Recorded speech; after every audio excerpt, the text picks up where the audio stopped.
This is actually a very, very easy problem if you know your identities as well as how to solve an equation as well as the unit circle. But if you know those three things, then this isn't your problem. If you're kind of struggling with that, well then let me help you out.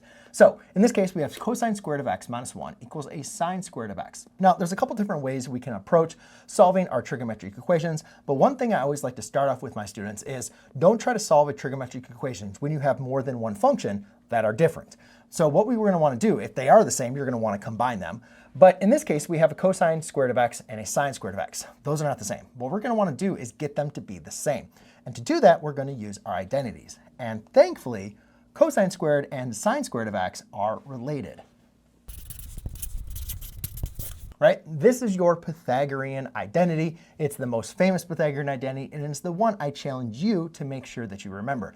I remember when I was going back to be a teacher and I hadn't taken trig in like years. I was going through my lesson plans, trying to remember things. And one identity I remembered was that cosine squared of x, sine squared of x equals 1, right?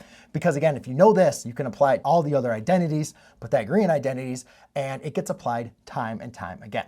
So how are we going to use this? Well, what we're going to want to do is either convert cosine squareds to sines, sine squareds, or sine squares to cosine squareds. And in this video, I'm going to say I like sine more than cosine.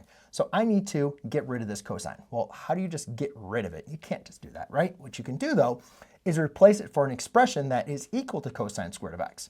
So if I look at this, if I want to find the expression that is equal to cosine squared of x, well then I need to solve for a cosine squared of x. So by subtracting a sine squared of x on both sides, I now have isolated my cosine squared of x.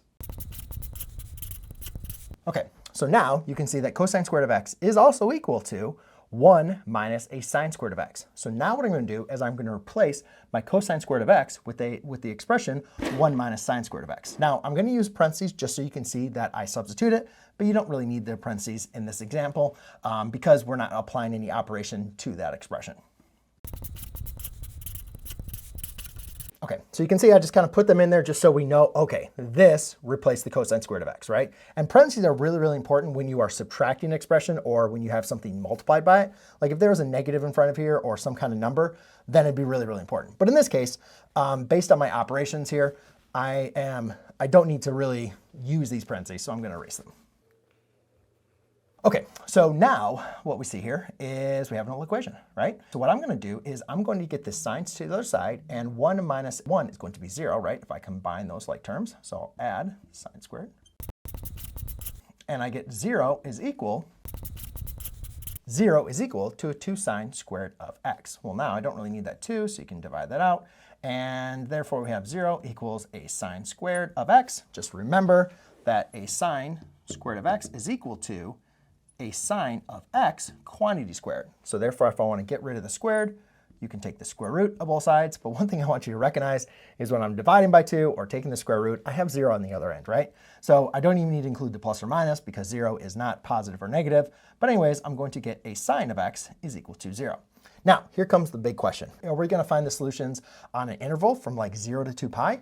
Or are we going to find all solutions in this case? Well, in this video, I'll just start with a 0 to 2 pi, and then I will show you what to do if we needed to adjust that.